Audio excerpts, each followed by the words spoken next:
Handa na ba ang lahat sa pagsalubong ng New Year 2026 na Year of the Fire Horse?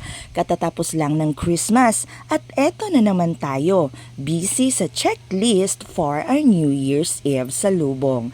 Handa na ba ang ating outfits? Ito ba ay color of the year na cloud dancer ng Pantone o mas priority mo ang feng shui lucky color na vermilion red, emerald green at gold?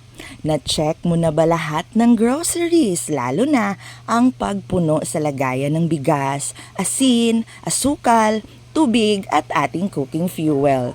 Bago pa man magkalimutan, here's a quick recap kung ano ba ang dapat nating ihain sa ating medianoche to promote good health and prosperity. Here's the 12 luckiest foods for the New Year 2026 for good health, wealth, prosperity, and of course, long life.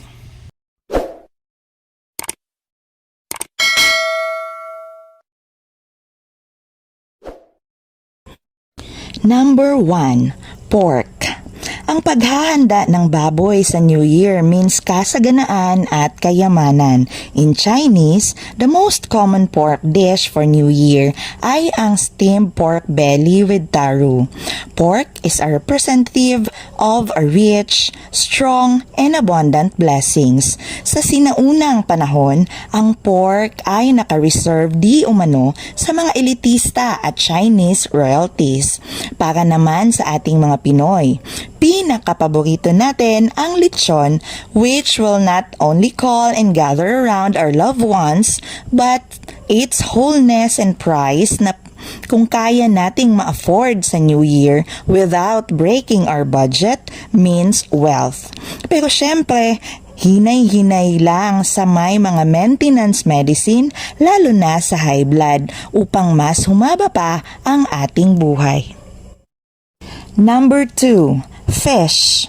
No meal without fish on New Year dahil ang kaliskis o scales ng isda signifies wealth and abundance. In some countries, people associate fish in New Year dahil sa movement ng isda. Fish swim always in forward direction kung kaya't itong nangangahulugan din ng pag-unlad. Steamed fish naman ang pinakasikat at paboritong ihanda ng mga Chinese sa New Year.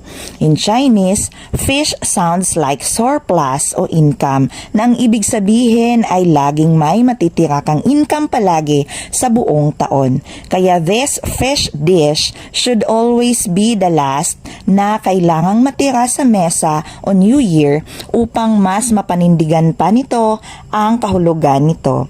Ayon naman sa ibang Chinese practices, ang ulo at buntot ng isda ay kailangang abutan pa ng first day ng taon, which means that the start and end of the year will always have great rewards and surplus.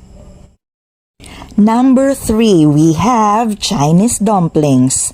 Mula pa sa pinakasinaunang Chinese New Year dinner history, ang pagkaing ito ang pinaka-classic at isa sa pinaka-tradisyonal na handa for New Year. Ayon sa alamat at paniniwala nila, the more dumplings you eat during the New Year equals the more money you earn for the year. Dumplings represents wealth and treasure at isang money magnet para sa pagsalubong ng bagong taon. Number 4, lumpia o spring rolls.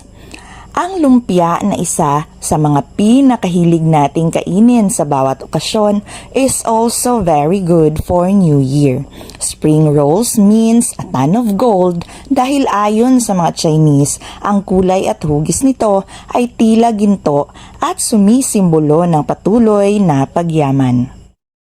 Number 5, longevity noodles o pansit na dapat ay lutuin ng hindi napuputol-putol. Ang paghahanda at pagkain ng pansit na napakasikat sa atin bilang pampahaba ng buhay ay hindi lamang para sa birthday, kundi isa rin ito sa pinakamagandang ihain sa pagsalubong ng bagong taon kasabay ng prayers at wish natin for a long, happy life.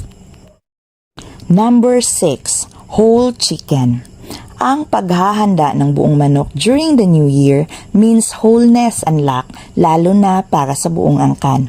Chicken is a homophone for G na para sa mga Chinese means good luck and prosperity. Ang manok ay siniserve ng buo kasama ang ulo at ang paa nito to symbolize unity and wholeness from the start to the end of the year. Traditionally, manok din ang una nilang siniserve at in-offer sa kanilang mga gods and ancestors for protection. Number 7, New Year's cake o tikoy. Ito ay gawa sa malagkit na giniling. For us Filipinos, we also love some glutinous rice delicacies for medianoche, which means sticking together o para mas kakapit ang pera at swerte. Para naman sa mga Chinese, ang pagkain ng tikoy means higher income or position at sa bawat bagong taon na maghahain ka nito ay ang pag-angat ng estado ng iyong buhay taon-taon, kung kaya't isa ito sa mga pinaka-popular na handa tuwing New Year. Number 8, sweet rice balls o bilo-bilo. This small round-shaped malagkit that group together means happiness and family togetherness, kaya mainam din itong i-add up sa ating mesa. Number 9, shrimps. Maliban sa isa ito sa paborito nating ihain sa tuwing may okasyon, ang hipon o shrimps ay isang pagkain na ayon sa mga Chinese ay nangangahulugan ng liveliness o pagiging buhay na buhay, ng kasiyahan at good fortune.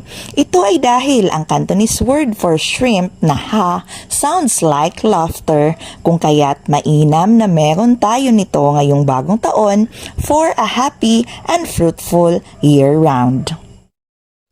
Next, we have green vegetables for number 10. Hindi kumpleto ang New Year's table kung walang gulay, lalo na green leafy vegetables.